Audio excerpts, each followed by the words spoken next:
Bonjour à tous et bienvenue pour cette première session sur les microcontrôleurs avec le C embarqué. Aujourd'hui, on va voir les entrées et les sorties. Donc, j'ai déjà préparé un projet sous micro C. Alors, sur le projet micro C, donc vous avez votre fonction voidMain qui est la fonction principale et on va rajouter avec ça ce qu'on appelle la fonction qui va prendre en charge le programme principal. Il ne faut pas oublier que un microcontrôleur ne dispose pas d'assez de ressources pour créer ou bien pour avoir un système d'exploitation.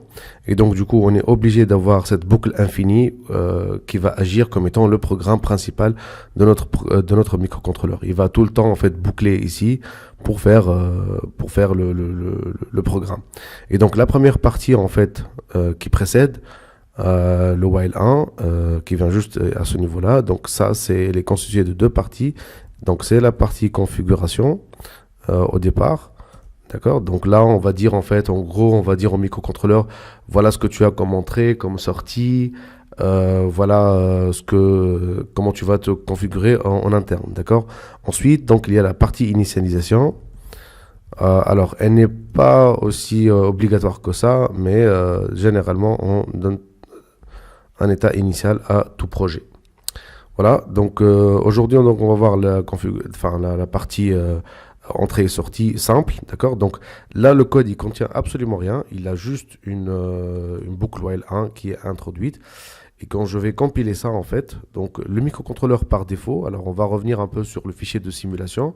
Donc là j'ai déjà préparé un PIC qui contient en fait le fichier .exe qui a été généré à partir de notre programme. Donc je reviens un peu sur micro C. Alors à chaque fois qu'on est en train de faire du build, on est en train de compiler notre code, on est en train de générer le fichier .exe, qui est le fichier final qui va être exécuté par le microcontrôleur. D'accord. Ce fichier-là, il va être mis dans la mémoire programme du microcontrôleur pour pouvoir l'exécuter. Voilà. Et donc par défaut en fait, le microcontrôleur dès qu'il se lance, donc là je vais sélectionner le fichier .exe. Voilà, il faut se mettre dans la tête que normalement on devrait avoir les deux qui travaillent sur la même fréquence. Donc si je configure à ce niveau-là que mon microcontrôleur il marche avec 1 MHz, dans la partie programmation ou bien dans la partie dans la partie programmation, donc on doit avoir la même fréquence, d'accord. C'est principalement pour faire certains calculs après pour les fonctions de delay et autres. Voilà, donc par défaut en fait, quand il n'y a rien, le microcontrôleur il configure toutes les entrées et les sorties, que ce soit de RA0 à RA4 pour ce qu'on appelle le port A et de RB0 jusqu'à RB7 pour le port B, il les configure comme étant des entrées. Ça c'est par défaut. D'accord. Donc quand je lance ici, vous trouvez que toutes les entrées elles sont en gris. Donc il ne faut pas oublier que pour un microcontrôleur, l'état 1 et l'état 0, ils sont vraiment bien définis. Ça veut dire que par exemple pour notre cas, le PIC CZF84A, l'état 1 par exemple, c'est la tension ou le voltage 5 volts. Et le 0, donc c'est la masse ou le 0 volt. D'accord. Alors laisser, on verra ça, donc laisser quelque chose qui est flottante n'est pas vraiment considéré comme étant un état défini. Okay. Bref, donc ça j'en ai plus besoin. Alors moi j'ai préparé en fait un autre montage que vous allez voir ici, voilà. Ok, très bien. Donc ça c'est notre montage, on va l'utiliser. Alors j'ai pris comme au niveau de RB0, donc j'ai pris une entrée, un bouton, hein. Donc là, on va le simuler avec un logic state. Après, je vais vous montrer comment on va changer ça avec un bouton qui s'approche plus de la réalité. RB7 aussi, c'est une entrée. Et on a pris RB5, RB4 et RB1 comme étant des sorties. Le reste, donc, quand ce n'est pas configuré, vous le mettez en entrée. D'accord?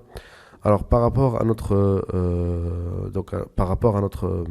comment ça s'appelle, à notre la sortie sur le port A, j'ai mis un afficheur 7 segments avec un décodeur BCD. Alors je vous montre rapidement comment ce truc-là fonctionne. Donc voilà, donc ça c'est rapidement. Alors c'est les entrées, ça c'est le bit de poids faible, ça c'est le bit de poids fort. Donc quand je lance ici, alors on a un 0, 0, 0. Donc quand on met par exemple 0, 1, 0, 0, donc ça fait 4. Et donc l'afficheur avec un décodeur, lui, il va afficher le chiffre 4 sur l'afficheur. Voilà. Donc ça, en fait, c'est pour vous donner une petite idée de comment ça fonctionne. Alors, on n'en a plus besoin, je vais le garder ici. Voilà. Alors, dans le microcontrôleur, donc on fait la configuration de notre microcontrôleur via ce qu'on appelle les registres TRIS A et TRIS B. D'accord? Alors, on peut configurer ça. Donc là, je vais mettre TRIS B, je vais juste préparer ça. Et après, mettre les valeurs qu'il faut. D'accord? Vous avez en fait la possibilité de soit en fait de configurer en un seul bloc, soit vous partez sur, enfin vous configurez bit par bit, d'accord. Voilà, donc alors pour Tris A par exemple, j'ai pas vraiment besoin de faire grand chose, donc là je vais mettre 0B, donc le suffixe, pardon, le préfixe 0B indique que le nombre qui vient après c'est un nombre qui est écrit en binaire, et quand on met du 0x, donc ça suppose que le nombre qui vient après c'est un nombre qui est en hexadécimal. Donc sur 0B ici, alors Tris A, toutes les pins RA7, 6 et 5 ne sont pas implémentés, donc vous le mettez à 0, 1, ça ne change absolument rien.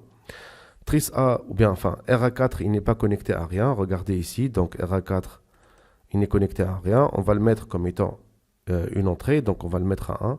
Le reste, ce sont des sorties, donc RA3, 2, 1 et 0, ce sont des sorties, donc on va les mettre à 0, 0, 0, d'accord. Donc là, vous avez la possibilité de mettre tout ça en un seul bloc, ou bien aussi, vous avez la possibilité de mettre, d'écrire 0x, par exemple. Là, ça fait 1 et ça fait 0. Donc là, on va faire 1, 0. Vous avez la possibilité aussi de mettre ça, hein. OK.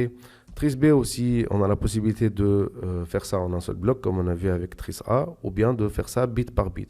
Alors, regardez ici, par exemple, si je prends RB0, où on a connecté une entrée, enfin, on a connecté un bouton, donc c'est une entrée, et donc du coup, je vais faire trisb.rb0 est égal à 1. Et donc là, en fait, ça me configure la pin RB0 comme étant une entrée. Quand je veux configurer, par exemple, RB1 comme une sortie, là voilà, c'est là, d'accord. Donc là, je n'aurai qu'à mettre, par exemple, trisb.rb1 qui est égal à 0. Et là, j'aurai configuré en fait RB1 comme... voilà, donc là, c'est configuré RB1 comme sortie. Donc comme sortie, en fait, c'est on est en train de commander quelque chose, on est en train de contrôler quelque chose avec le microcontrôleur, ou bien le microcontrôleur, il est en train de contrôler quelque chose, d'accord. Une entrée, c'est comme si vous dites, par exemple, que le microcontrôleur, lui, il va lire l'état d'un bouton. OK? Voilà.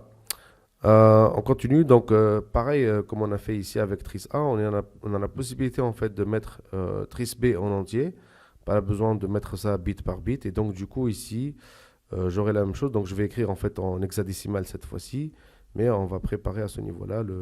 Donc on commence par le bit de point fort qui est RB7. Alors si vous regardez ici RB7, il contient une entrée, donc on va avoir une entrée, donc ça va être 1, RB6, rien n'est connecté, donc entrée, on va la configurer comme étant une entrée, on va mettre ici 1 aussi dans la configuration, il ne faut pas oublier, c'est Tris, hein, d'accord. RB5 et RB4, ce sont des sorties, donc ça va être 1, 1 et 0, 0, d'accord. Ensuite, j'aurai RB3, RB2 qui sont des entrées, donc 1, 1, et j'aurai un 0 au niveau de RB1, on a déjà vu ça, d'accord. Donc on va avoir deux pins qui ne sont pas connectés, donc RB3 et RB2. RB1, c'est une sortie, donc c'est un 0. Et RB0, c'est une entrée, donc 1. D'accord. Donc là, en fait, ça me fait C et D. D'accord. Donc là, ça fait CD. Ok, donc avec ça, en fait, j'aurais fait toute la configuration. Donc je compile ça. Ok, maintenant je vais relancer et on va voir ce que ça va donner. Voilà, donc toutes les entrées, donc là vous voyez que finalement RB2, 3 et 6, elles sont restées grises puisque ce sont des entrées. Et là en fait RB0, elle est... donc je vais vous montrer juste après que donc là RB0, elle va suivre le bouton à chaque fois que j'appuie ici sur RB0. Donc j'aurai... Enfin RB0, elle suit le bouton. D'accord. Regardez ici, si je supprime cette ligne-là, voilà. Donc vous voyez que RB0 il est en gris et puisque c'est une entrée, donc elle attend en fait à être à être configuré ou à être forcé, si vous voulez, à 1 ou bien 0, selon le bouton qui lui est attaché. Voilà. Donc là, en fait, vous voyez que on est dans un état, disons, plus ou moins aléatoire, où RB1, elle s'est mise à 1, entre guillemets, toute seule, RB4, RB5 à 0, et le port A, en fait, on a 1 au niveau de R à 0, le reste c'est des 1. Donc ici, pour éviter ça, c'est pour ça que vient l'initialisation, où on peut mettre, par exemple, port A, on peut le mettre en entier à 0, et tout le port B aussi à 0. Donc mettre le port B à 0. Donc là, on est en train de manipuler, hein. On est en train de mettre réellement 1 et 0 dans les sorties. Sachant que on ne peut pas forcer une entrée vers un état. Ça veut dire que l'entrée n'est vraiment dépendante que du bouton qui lui est attaché. Rien de plus. Vous ne pouvez pas, par exemple, mettre RB7 à 1 ou à 0 dans le code. D'accord. Puisque elle est en comment dirais-je, elle est vraiment, euh, elle est contrôlée par le bouton, d'accord? Donc l'état de RB7, il est contrôlé par le bouton qui lui est attaché.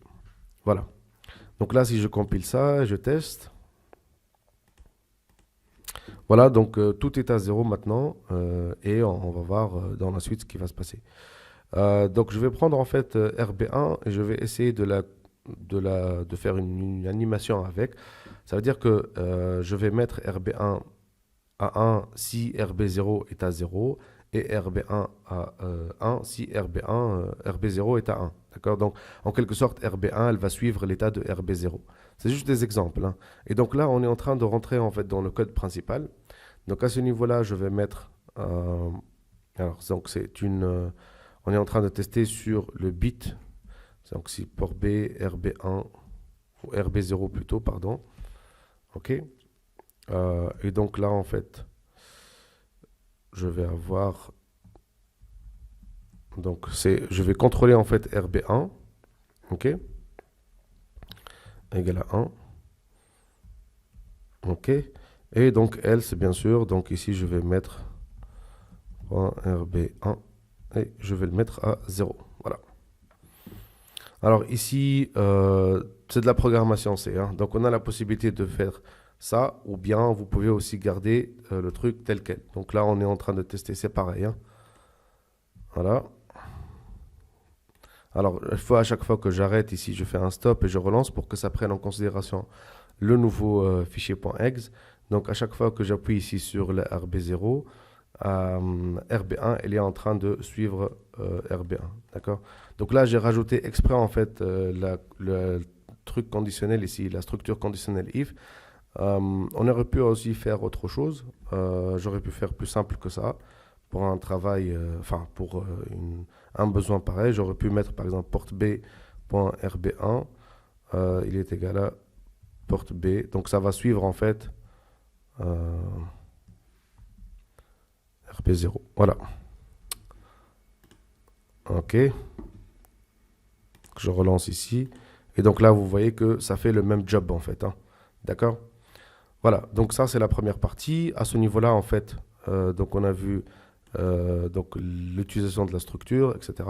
Et donc là, en fait, autre chose, en fait, on peut, si on veut inverser, par exemple, que RB1, il prenne l'inverse de l'état de RB0. Donc oui, c'est vrai, on peut mettre à ce niveau-là, venir sur if, etc., changer, mettre ça à 0, et else, on le met à 1. Mais là, on a en fait la possibilité d'utiliser en fait l'opérateur tilt, d'accord? L'opérateur est cet opérateur-là, en fait, il va permettre d'inverser en fait l'état de RB0. Donc, RB1, elle est en train de prendre l'inverse de RB0. D'accord? Alors, je compile ça. C'est parti. Voilà, vous voyez que dès le départ, on a eu le RB1 qui est à 1. Et quand j'appuie ici sur RB0, bien, je mets RB0 à 1. RB1 prend l'inverse. Autre chose que l'on peut faire aussi, alors je vais prendre RB4 maintenant pour travailler avec. Alors à ce niveau-là, j'aurai RB4, on va la faire clignoter juste pour vous montrer comment ça se passe. Donc on a port B.RB4 qui est égal à 1. Vous avez cette possibilité-là, et de rajouter en fait la fonction delay ms qui est précalculée Là, vous mettez en fait 1000 pour une seconde.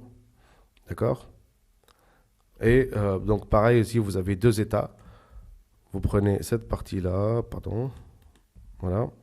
Et là, vous le mettez à 0. Donc, à chaque fois, en fait, voilà. Donc, on compile ça. Voilà. Donc, à chaque fois, vous êtes en train de voir RB4 qui est en train de basculer d'état. D'accord? Et ici, quand j'appuie sur, ou bien je mets le bouton RB0 à 0, donc RB1, il va prendre 1. Remarquez quand même que RB1, maintenant, il y a eu l'introduction de ce qu'on appelle des fonctions bloquantes, comme delay. Et les fonctions bloquantes, en fait, leur problème, c'est que elles vont occuper en fait les ressources du microcontrôleur pour faire uniquement le delay. Et ce qui se passe, c'est qu'en fait, il faut attendre que le delay se termine pour exécuter la partie, pour tester en fait si RB0 il est à 0 ou pas, etc. D'accord? Donc là, en fait, ça peut être vraiment handicapant pour une application qui demande en fait un certain temps réel. Donc voilà. Donc il faut en fait passer voir d'autres techniques pour faire ça. Donc maintenant, moi ce que vous voyez à ce niveau-là, c'est qu'on a testé en fait sur RB0, donc on teste sur les entrées et on vient de manipuler en fait les entrées, enfin les sorties avec des fonctions bloquantes. D'accord?